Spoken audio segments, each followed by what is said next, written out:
इन संस्थानों के द्वारा जो एविडेंस साक्ष्य प्रस्तुत किए जा रहे हैं, तो प्रथम दृष्टि से तो यह स्पष्ट हो रहा है कि इस बार भी जो सीजीएल का पेपर है उसमें कहीं ना कहीं गड़बड़ी हुई है, धांधली हुई है।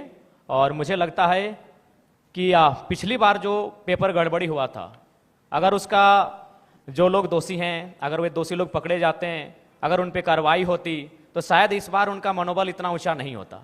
लेकिन चूंकि आपने एसआईटी का गठन किया, आपने समय मांगा, आपको समय मिला, उसके बाद भी ये तय नहीं हो पाया है कि पिछली बार जो पेपर गड़बड़ी हुई थी, जो 28 जनवरी 2024 को जब इसका एग्जाम हुआ था, तो मेरा मानना है कि कहीं ना कहीं आपका कठोर निर्णय ना ले पाना गवर्नमेंट का, आपका क्विक डिसीजन ना ले पाना उन लोगों का मनोबल को बढ़ा रहा है। हमने कोल माफिया सुना था, हमने लैंड माफिया सुना था, अब यहाँ पेपर माफिया जैसे मामले सामने आ रहे हैं। तो इससे आप इनकार नहीं कर सकते हैं, इस पर आप मौन नहीं रह सकते हैं। ये तो आपको तय करना होगा, इस बात को आपको मानना होगा।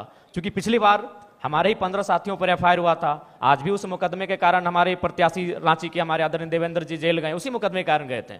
तो जाहिर सी बात है वो हाईलाइट तभी हुआ जब हम लोगों ने प्रोटेस्ट किया। उस प्रोटेस्ट के परिणाम स्वरूप उस समय वर्तमान मुख्यमंत्री माननीय चंपई सोरेन जी थे, एसआईटी का गठन हुआ। लेकिन आज परिणाम और निष्कर्ष आपके सामने क्या है? यानी आप लोग उन माफियाओं के मनोबल को बढ़ाने का कार्य आप स्वयं कर रहे हैं।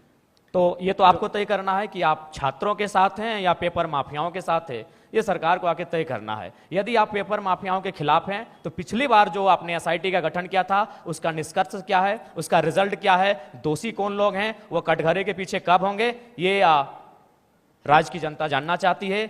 सीजीएल जेएसएससी के तमाम 6 लाख अभ्यर्थी जानना चाहते हैं। बिल्कुल, सूर्या जी से यही सवाल रहेगा। आप सत्ता के